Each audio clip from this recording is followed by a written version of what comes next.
Welcome to this next section of the lesson. In this next section, I'm going to talk about the 1, 1 function, C 4.5 of your notes.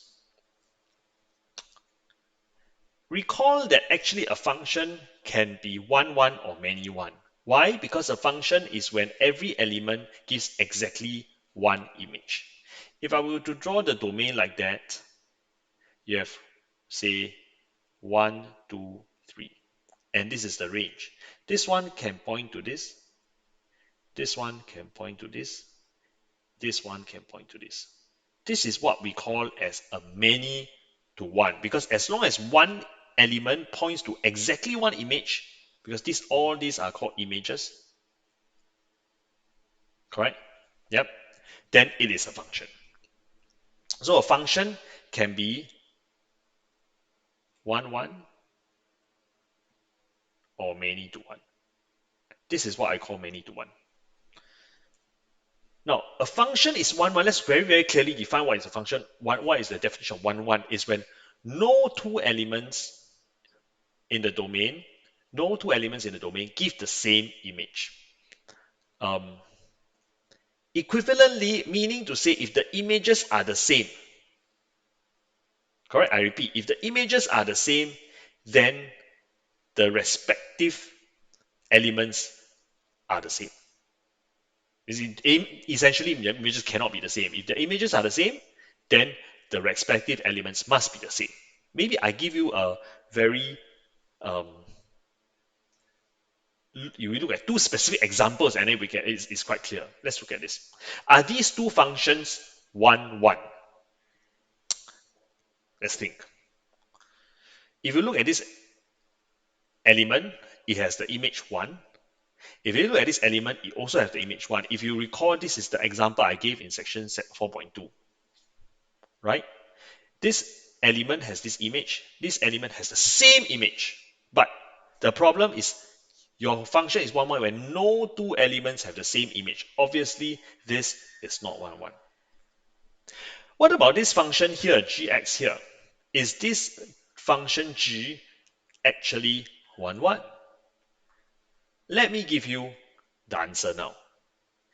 This is 5, yeah? If I suppose this is roughly, I don't know, 2. You think about it, there is this element here that gives the image 2. I don't know, maybe example, this is, I don't know, 2.3. At the same time, you have another value here, say minus 2, whatever, will give you the same image, which is a 2. Similarly, there's another one here that gives you a 2. So obviously, both are not 1, 1. So I'm going to cover how do we tell very, very certainly a function is 1, 1 or not. It is called the horizontal line test. In fact, I have done a little bit of the horizontal line test earlier when I did this here. Because if I were to draw a horizontal line across, sorry, it doesn't look like a line, but it is a line. It actually cuts at more than 1 point. Correct? It means that you have a few more than one element that gives you the same image too. Let me elaborate. Example 5. You have two g as well as f, which is a 1, 1 function, f or g. I want to draw this line here. Okay, if I were to draw this line here, you will realize that actually this line cuts the graph more than once. Therefore, it is not 1, 1. I want all of us to focus on the terminology I use. All right, I use the phrasing that I use here.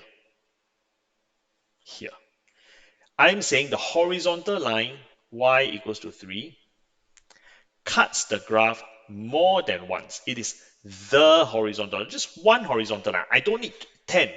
I just need one to say, okay, there is an example to tell me, okay, all these 3 points, all these three elements give me the same image, therefore it is not one. Done.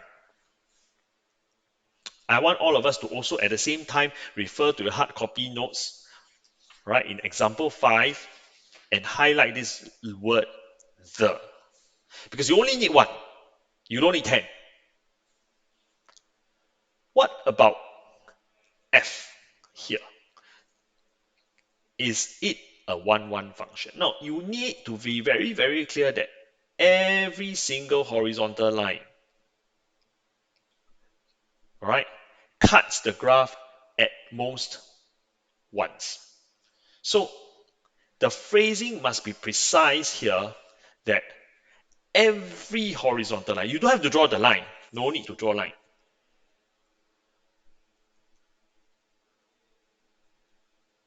But I want to focus on the word every horizontal line y equals to k cuts at most once.